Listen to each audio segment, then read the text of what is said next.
आज के जो नवयुवक वर्ग है कहीं ना कहीं अपनी परंपरा और सनातन पीढ़ी से भाग रही है, उसके लिए क्या कहना चाहिए? की बात है जी। यह खेत की बात है कि आज के नवयुवक वर्ग सभ्यता और संस्कृति दो चीज़ है।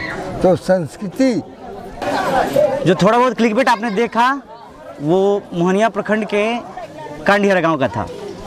आज तुलसी पूजन का शाम है और सभी ग्रामवासी एकजुट हुए हैं। जो जुलूस आपने देखा, जो गाड़ियों का काफिला आपने देखा बैंड बाजे के साथ, तो ये तमाम तरह की, चूँकि हर जगह ये पूजा इतनी धूमधाम से होता नहीं है, तो ये काफ़ी देखने वाली चीज़ें हैं। तुलसी पूजन हालांकि हर साल आता है, बहुत सारे लोग अपने घरों में ही कर लेते हैं। हालांकि इस गांव की विशेषता है कि सब लोग धूमधाम से मिलजुल कर इसको कर रहे हैं। बारात एक जगह से आ रही है, दूसरी जगह रुक रही है, नाश्ता पानी से लेके खान पान जो भी चीज़ें होती हैं, सारी चीज़ें इस वीडियो में आपको दिखाया गया है। हमारे साथ यहाँ के पंडित जी हैं, तो इस तमाम विषयों पे यही बात करेंगे और इसके बारे में आप सभी को समझाएंगे कि ये क्यों होता है, कैसे होता है, किस लिए होता है। पंडित जी बहुत बहुत स्वागत है आपका। भगवान विष्णु ये संसार के संरक्षक हैं और भगवान विष्णु 6 महीने तक जागते हैं और 6 महीना सोते हैं। थोड़ा तेज बोलिएगा। आषाढ़ शुक्ल पक्ष की एकादशी को हरिशनि एकादशी कहते हैं। उस दिन भगवान लक्ष्मी के साथ क्षीर समुद्र में शयन कर जाते हैं। शयन करने के बाद ये कार्तिक शुक्ल पक्ष एकादशी के दिन भगवान जग जाते हैं और इसीलिए इनको हरि प्रबोधिनी एकादशी कहा जाता है। भगवान विष्णु जब जागृत हो जाते हैं तो संसार के सारे तारे ग्रह नक्षत्र सभी के सभी जागृत हो जाते हैं और शुभ मुहूर्त संसार में शुरू हो जाता है। इस गांव में बाबा ये पूजा पाठन का कार्य जो एकजुटता के साथ हो रही है और इस यह माने ग्रामीण बंधुओं को धन्यवाद है कि ये सम्मति से सारे गांव के लोग एकजुट होकर के सद्भाव पूर्वक इस पूजन को संपन्न करते हैं। और पूजा भगवान शंकर का मंदिर है, एक पांडेपुर पोखरा है, वहाँ से उठ करके और बारात चलती है। बारात आते आते यहाँ तुलसी दरवाजे तक पहुँचती है और यहाँ पंडित लोग आते हैं।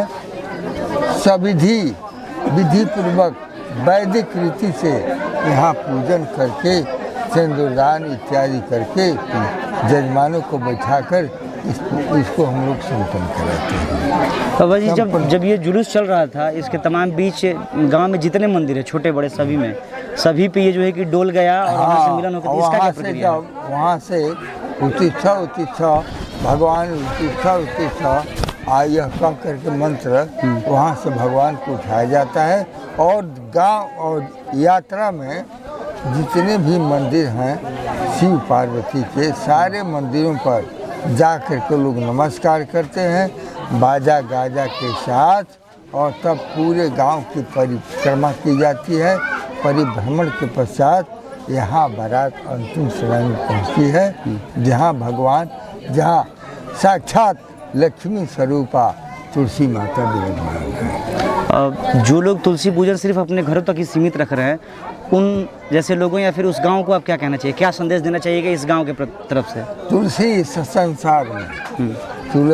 संसार में 5 वस्तु है सार: संत मिलन और हरि भजन, दया धर्म। तुलसी माता साक्षात लक्ष्मी का रूप है। जब कलयुग आया और उसमें लोगों ने प्रश्न किया तो उसमें भगवान ने स्वयं ब्रह्मा जी ने कहा कि देखो सरस्वती लक्ष्मी और पार्वती जाकर प्रार्थना कर ली कि महाराज अब तो कलयुग का प्रादुर्भाव हो रहा है जी। अब हम लोग का निवास कहाँ रहेगा?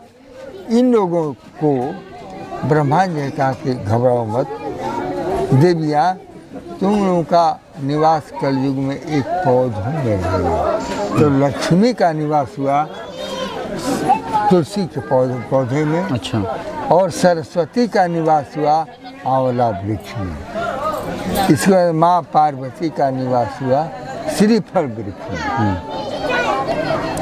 इस तरह से तीनों माताएं आकर के पौधे के रूप में कलयुग में विद्यमान हो गई। लक्ष्मी की शादी आज नारायण के साथ होती है, अर्थात भगवान विष्णु के साथ होती है।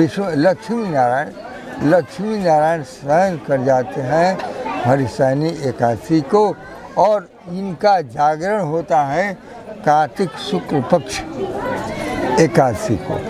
इसीलिए इसको हरि प्रबोधिनी एकादशी। प्रबोधिनी मीन्स प्रबोधन का अर्थ होता है जगना।